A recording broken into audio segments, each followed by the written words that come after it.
Welcome to another one of my Galaxy's Edge lightsaber reviews. In this video, we're going to take a look at Obi-Wan's lightsaber sold at Dok-Ondar's.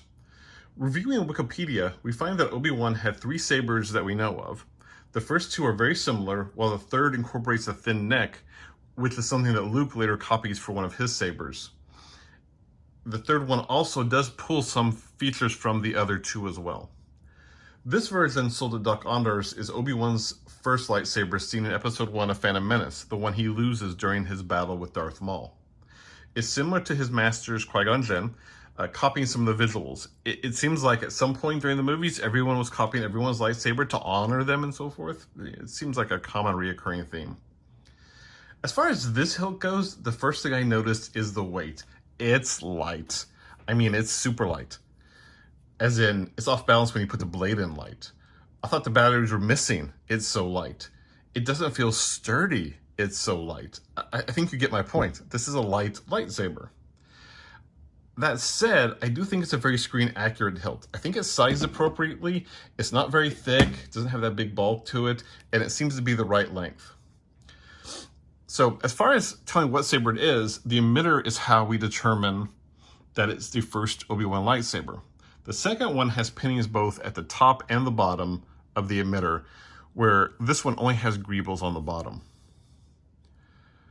The grip is comfortable, and despite the imbalance, it's pretty easy to hold. I like this black part. It breaks up the overall hilt, gives you a better hold, and is really comfortable. The pommel is a bit vicious, a little bit of a surprise coming from Obi-Wan. These square boxes on the end would definitely hurt you, if you hit him upside the head with them. So the on button is weird. This is another problem I have. You would think that this would be the on button. It's the big red button on the Temple Guard lightsaber, which turns on the Temple Guard lightsaber. However, it's not this. It's also not this smaller LED looking greeble here. I would be surprised if that is the button, but it's weird that this isn't. That said, the button's actually, you can see it right there, built into the hilt or into the grip. And I haven't actually managed to turn it on or off by accident while holding it. I think you probably could, but it's not that bad. So let's put a blade into it. Got the Disney blade here. Slide it in, give it a turn, and we'll flip that switch down to the bottom.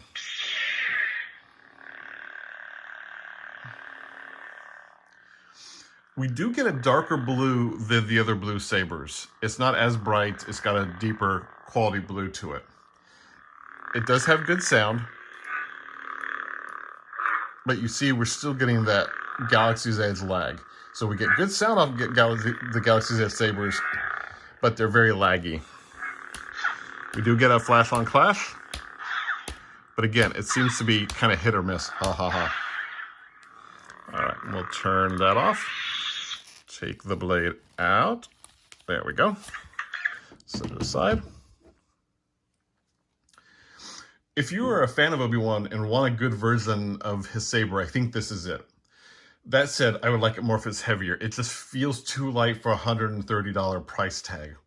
It does display well. It looks good. It just seems a little too expensive for what you get. Let me know your thoughts and comments in the bottom below, and I'll see you next time for the next review. Have a great week. Bye.